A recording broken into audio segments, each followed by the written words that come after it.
반갑습니다. 붓다의 복과 지혜입니다. 오늘 법문에서는 저 중생들은 어떤 업으로 저 하늘에 태어나는가? 라는 주제로 말씀드리겠습니다. 부처님께서는 모든 존재가 스스로 지은 업에 따라 삶의 길이 열리고 그 업에 따라 천상에도 오르고 지옥에도 떨어진다고 하셨습니다. 작은 선행 하나라도 그것이 모이면 큰 복덕이 되고 작은 악행 하나라도 그것이 쌓이면 큰 고통이 됩니다. 그러므로 우리는 살생과 도둑질을 멀리하고 보시와 자비, 계율을 실천하여 스스로의 삶을 바르게 세워야 합니다. 하늘나라의 복락조차도 결국은 무상하여 다시 윤회로 돌아오지만 부처님의 가르침을 따라 방위를 버리고 지혜로서 애욕을 끊는다면 비로소 해탈의 길에 가까워질 것입니다. 오늘 이 시간을 통해 우리 모두가 부처님의 참뜻을 새기고 바른 업을 지어 복된 삶을 이루는 인연이 되기를 바랍니다. 자, 그럼 저 중생들은 어떤 업으로 저 하늘에 태어나는가? 그 여정을 함께 해볼까요? 옛날 부처님 당시 한 장자가 있었습니다. 그는 재물이 많아 늘 사람들에게 음식과 의복을 베풀었지만 집안에서 몰래 작은 벌레나 개미를 함부로 죽이곤 했습니다. 어느 날 장자가 병에 걸려 목숨을 마치자 그는 하늘나라에 태어났습니다. 황금빛 땅과 보배로 장엄된 궁전에서 천녀들과 함께 즐거움을 누렸습니다. 그러나 시간이 지나자 그 마음속 깊은 곳에서 불안이 일어났습니다. 그는 부처님을 친견할 기회를 얻어 여쭈었습니다. 세존이시여, 저는 많은 보시를 행했는데 어찌하여 제 마음은 편안하지 않고 항상 두려움이 따릅니까? 부처님께서 말씀하셨습니다. 그대는 보시의 공덕으로 하늘에 태어났으나 살생의 업을 함께 지었으므로 그 과보가 남아있는 것이다. 선업과 악업은 서로 섞여 흘러가나 업의 인연은 결코 사라지지 않는다. 그러므로 참된 복락은 방일하지 않고 애욕을 끊고 자비를 닦는 데서 비롯된다. 장자는 그제야 깨닫고 하늘의 쾌락조차 무상함을 알며 다시는 작은 생명도 해치지 않겠다고 다짐하였습니다. 옛날 사바티 성 근처에 한 가난한 여인이 살고 있었습니다. 가진 것은 없었으나 마음만은 늘 자비로웠습니다. 그녀는 길을 가다가 개미가 물 위에서 허우적거리는 것을 보면 작은 나뭇가지를 놓아 살려주었고 시장에서 남은 곡식 부스러기라도 새들과 함께 나누었습니다. 사람들은 그녀를 비웃으며 말했습니다. 그까짓 작은 선행이 무슨 소용이 있겠는가? 복을 짓는다면 큰 보시를 해야지.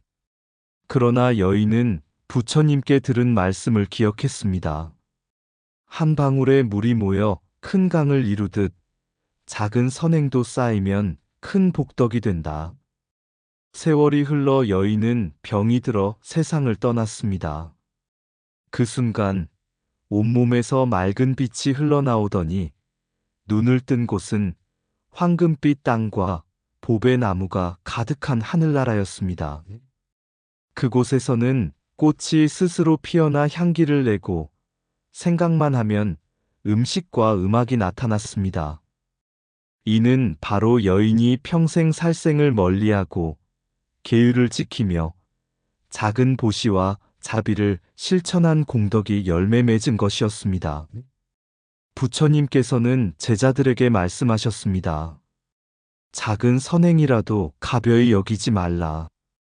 그것이 바로 중생을 하늘에 태어나게 하는 원인이다.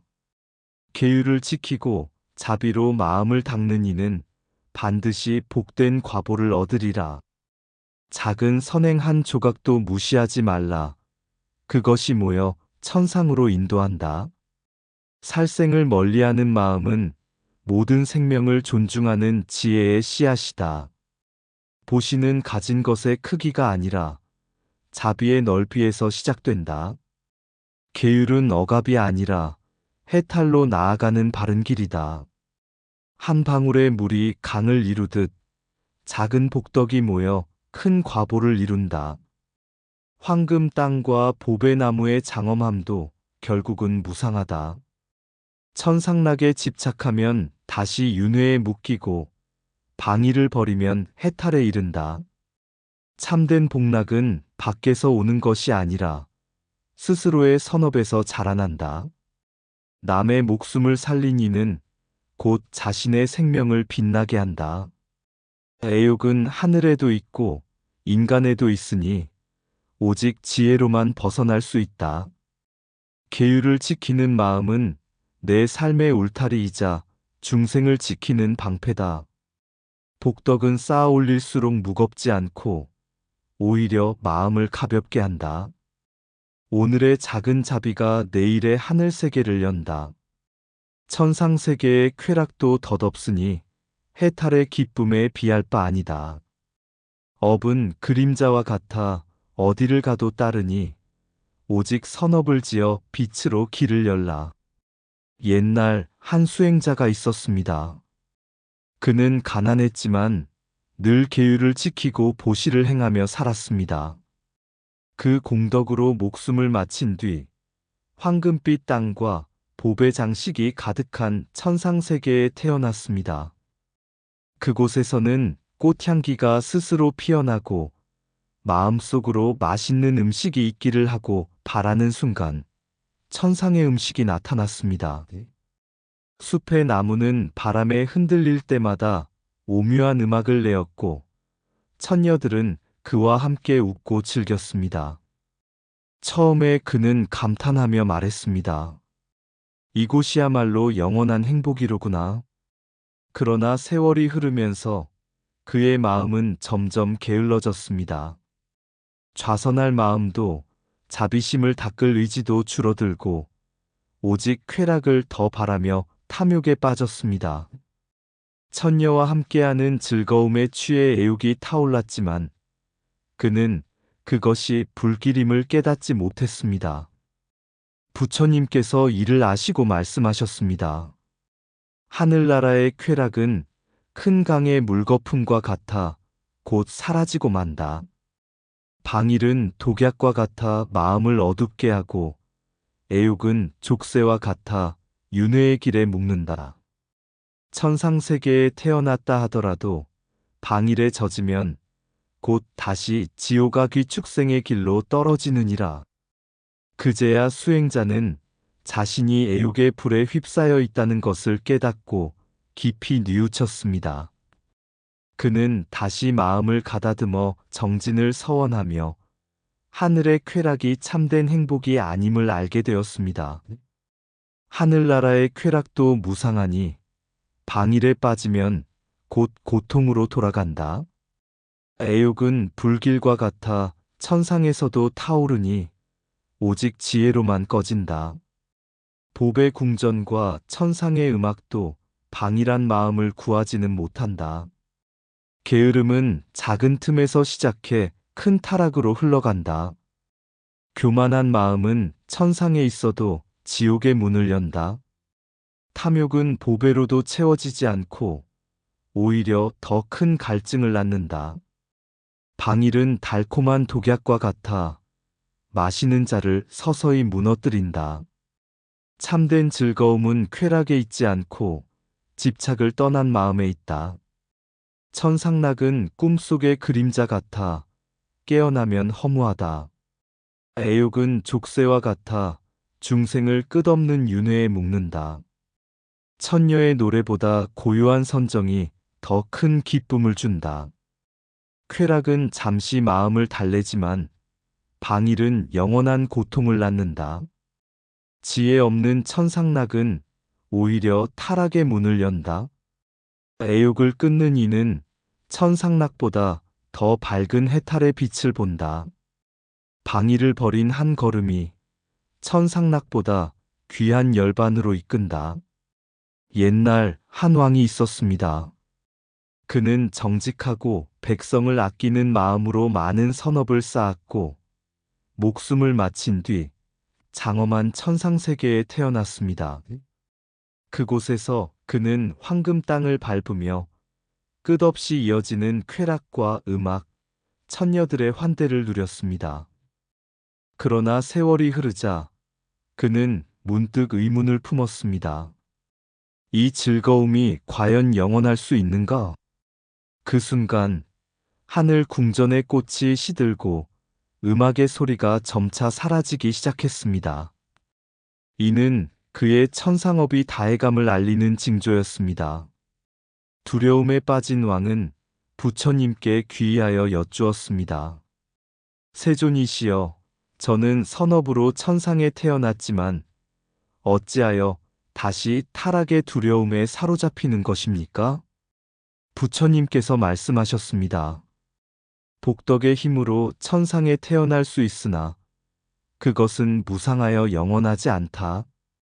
쾌락에 집착하면 곧 다시 윤회에 빠지고 애욕과 방일은 너를 사슬처럼 묶어두리라. 그러나 계율과 보시, 지혜로 업을 끊고 집착을 떠난다면 너는 해탈과 열반에 이를 수 있다. 왕은 그제야 깊이 깨달았습니다.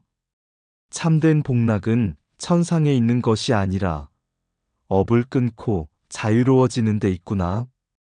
그는 다시 수행에 힘쓰며 윤회의 흐름을 넘어 해탈로 나아가기를 서원했습니다.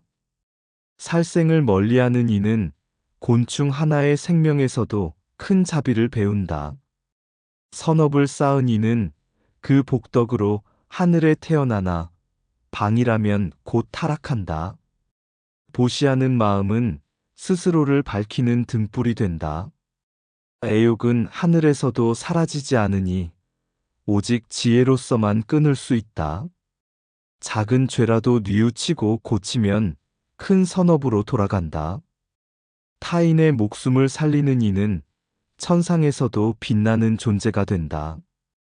방일은 독약과 같아 즐거움처럼 보이나 끝내 괴로움을 남긴다.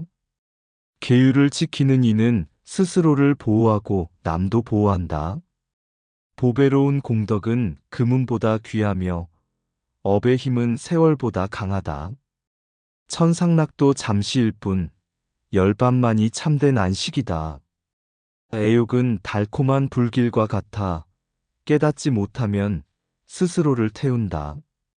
선업을 닦은 이는 인간으로 나더라도 복락과 존귀함을 얻는다. 물 한 그릇에 보시라도 청정한 마음이면 천상에 이르게 한다. 방일하지 않는 이는 근심이 없고 정진하는 이는 참된 자유를 얻는다. 업은 그림자와 같아 따라다니니 오직 바른 행으로만 해탈을 이룬다. 저 중생들은 어떤 업으로 저 하늘에 태어나는가? 부처님께서는 이렇게 말씀하셨습니다. 사람이 하늘에 태어나는 것은 우연이 아닙니다. 그는 계율을 지키고 살생을 멀리하며 작은 생명까지도 아끼는 자비를 실천한 이입니다.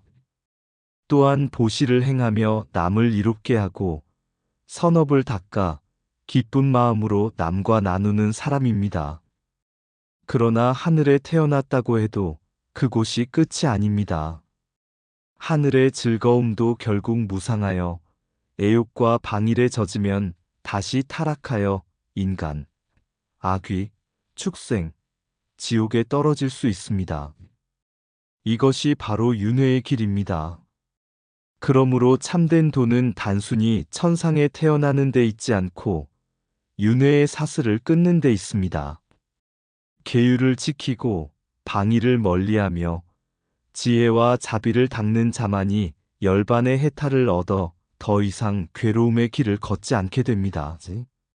하늘에 태어남은 업의 과보일 뿐 해탈의 완성은 아닙니다. 업을 선하게 짓되 집착을 떠나 지혜로 나아가는 이가 참으로 자유로운 자입니다. 저 중생들은 어떤 업으로 저 하늘에 태어나는가?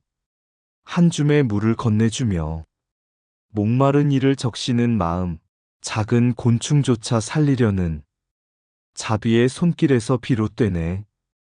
도둑질을 멀리하고 살생을 버리며 애욕의 불길을 경계하는 이는 복덕의 향기를 따라 빛나는 세계에 머무르리. 그러나 그 하늘마저 무상하여 쾌락은 잠시 머물 뿐 방일에 젖으면 다시 떨어져 지옥과 축생의 길을 밟는다.